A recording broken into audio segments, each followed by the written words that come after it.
Most people worry about noisy neighbors or barking dogs. I wish that's all I had to deal with. Now, every night I watch the yard next door because I'm afraid of what's hiding in it. It started last summer. I live in a quiet neighborhood, retired couples, young families, the kind of place where people mow their lawns every Saturday and wave when they check their mail, except the house next door. The yard was a disaster. Knee-high grass, dead plants, piles of junk scattered everywhere, an old barbecue grill tipped over near the porch, and in the middle of it all, a rusted-out car covered by a sagging blue tarp. The owner, an older man named Mr. Wallace, mostly kept to himself.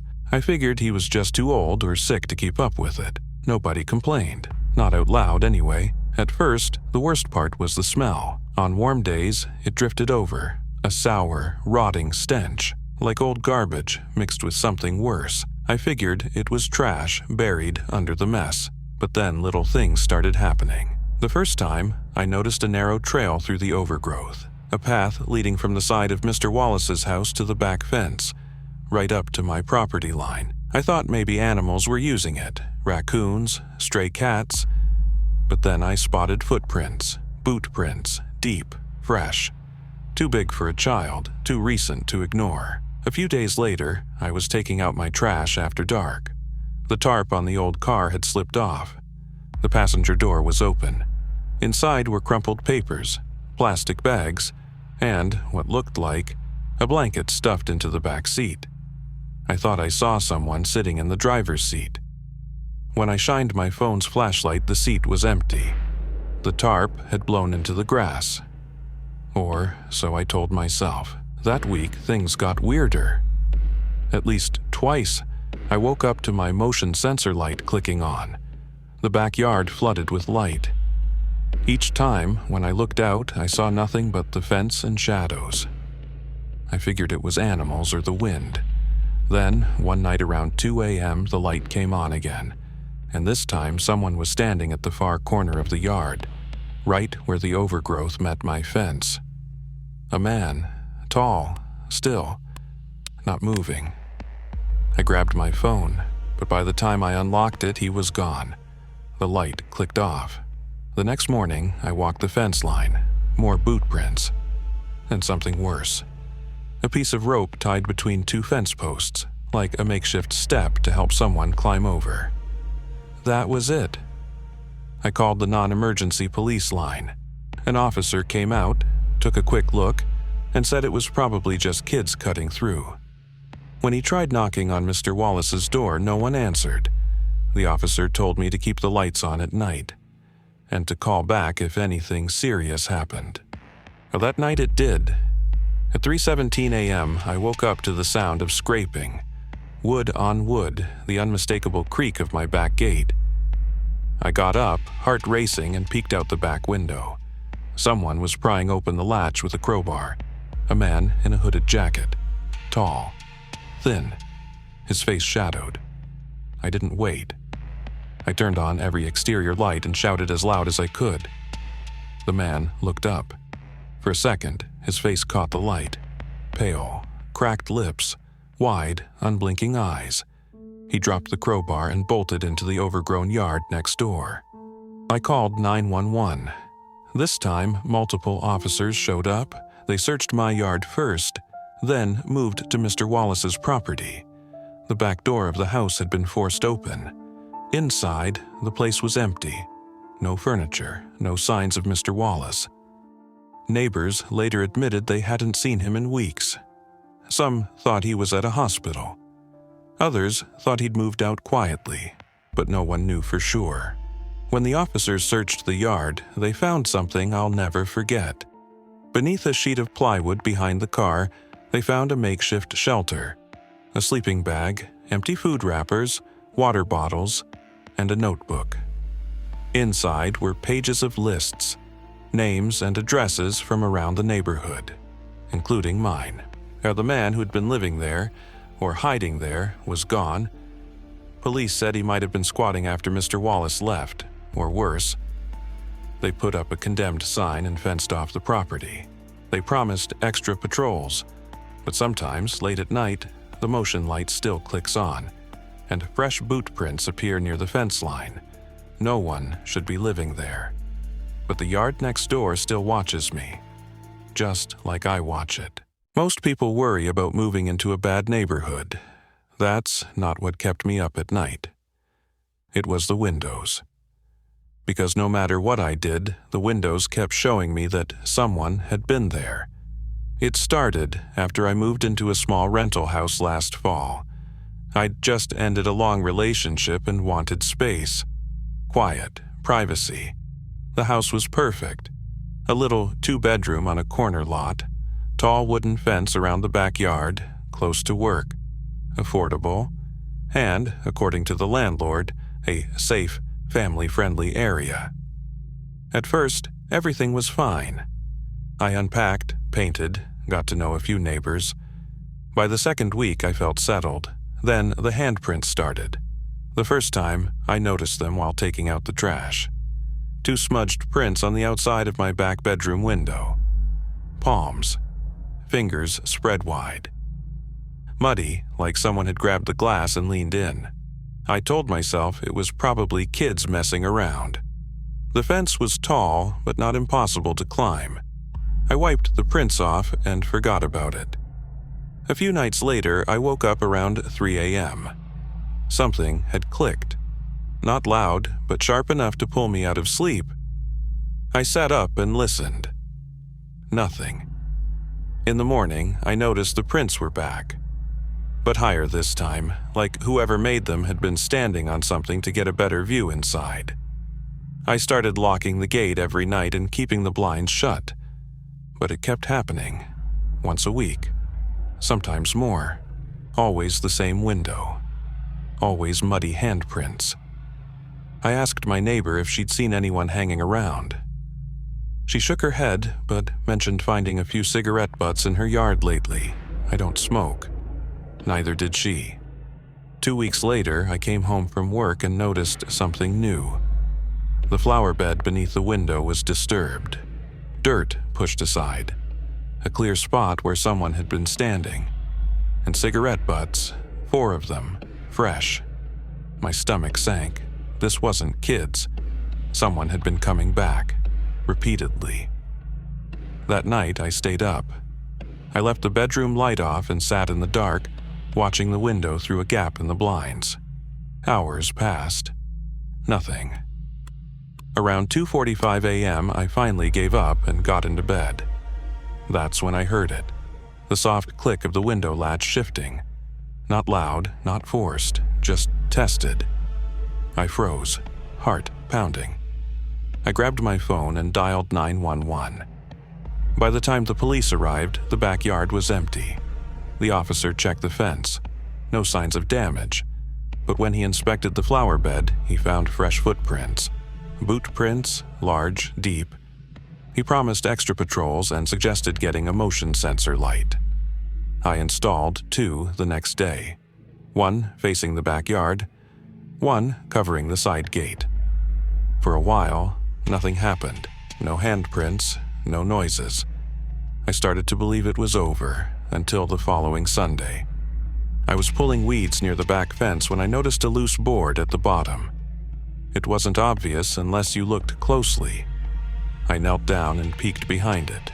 There, in the dirt beneath my deck, was a pile of crumpled blankets, a small backpack, empty water bottles, and more cigarette butts. Someone had been living there. I called the police immediately. They searched the yard and checked the crawl space, but whoever had been staying there was gone. The backpack held random junk, old receipts, a phone charger, a torn photograph of a woman I didn't recognize, but no ID, no name. The officers said it looked like the person had been squatting there for at least a month, probably longer. They reinforced the fence, told me to stay alert. That night, I couldn't sleep. I left the motion lights on, kept my phone by the bed, but nothing happened. No lights triggered, no sounds. By the end of the week, I started letting my guard down again. Then, the night before I planned to replace the window latch, my phone buzzed at 1:13 a.m. A text. unknown number. No contact name. It read, "I liked the old curtains better." My breath caught. The old curtains had been sheer. I'd replaced them with blackout panels after the second set of handprints. I texted back, "Who is this?" No response. I moved out 3 days later. The landlord promised to repair the fence and change the locks. I didn't care. I wasn't staying. I moved into an apartment across town, high floor, no yard, no ground floor windows. But last week, while unpacking boxes, my phone buzzed. A new number. "Nice new view." That was all it said. Most people fear being followed at night. I never thought I'd fear stopping at a red light. It started last spring. I commute home around the same time every evening. Same route, same stoplights. The city's full of crosswalks. Some busy, some barely used. There was one crosswalk near the end of my drive. That's where I noticed him. Tall, thin, wore a dark gray hoodie and jeans. No bag, no phone, no earbuds. Just stood at the opposite side of the street, staring across. At first, I figured he lived nearby. Lots of pedestrians use that corner. I barely thought about it. But he was there again the next day, and the next. Always at the same crosswalk. Same time, around 5:45 p.m. He never crossed. Never looked at his phone. Just stood and stared straight ahead. By the 5th or 6th time, I started getting that uneasy feeling. You know the one. When something normal starts to feel wrong. Like a neighbor waving too long. Or a parked car that's always in the same spot. Still, I shrugged it off. Coincidence. Until the following Monday. That day, I left work 30 minutes late. Unusual for me, took the same route home. As I approached the crosswalk, my stomach tightened. The man was still there. Same spot, same clothes, same blank stare. That night, I told my friend about it over the phone. He laughed it off, said I was making my own horror movie in my head. I wanted to believe him, but the next day I decided to change things up. I took a completely different road home. Longer route, more turns, different stoplights. No way he'd be at the new crosswalks, but he was. Different corner, same clothes, same stare. At that point, I convinced myself he must just walk a lot. Maybe he had an odd schedule or a nervous habit of standing near roads. Weird, but not illegal.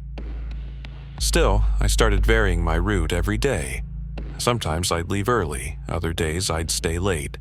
Took random turns, changed stoplights. It didn't matter. 2 days later, while waiting at a red light 2 miles from my house, far from my usual route, I spotted him again.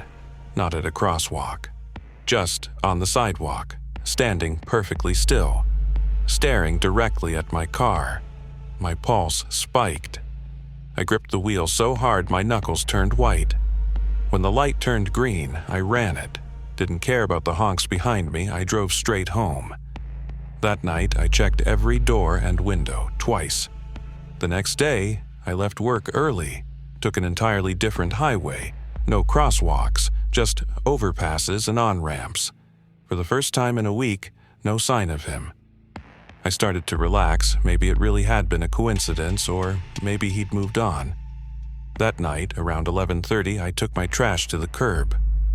Halfway down the driveway, I noticed something tucked under my windshield wiper. A folded piece of paper. My breath caught. I opened it carefully. I prefer when you stop. I called the police immediately. An officer came out, took a report, and checked the yard. He said it might be someone from work playing a prank, or maybe a stranger who'd noticed my routine.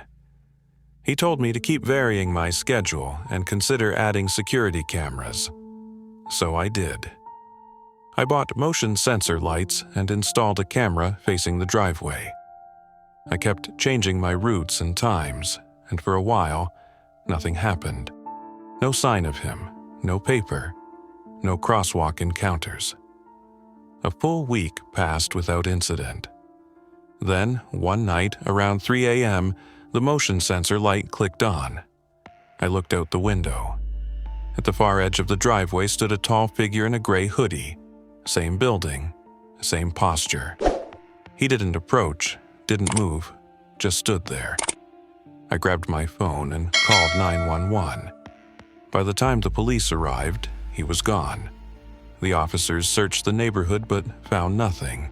No footprints, no more notes.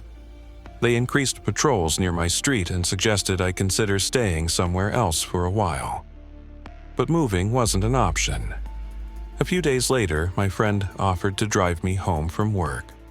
I accepted. As we approached a different intersection, I forced myself to glance around. No one at the crosswalks, no one on the sidewalk. For the first time in weeks, I felt a little safer.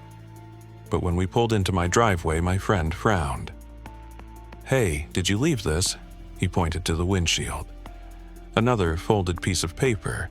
I unfolded it with shaking hands. "I don't like when you ride with strangers." That was 2 months ago. Since then, I've changed my car, adjusted my work schedule, moved to a different part of the city. I haven't seen the man again. But sometimes when I stop at red lights, I feel the urge to glance around, because I know if I ever stop at the wrong crosswalk again, he might be waiting.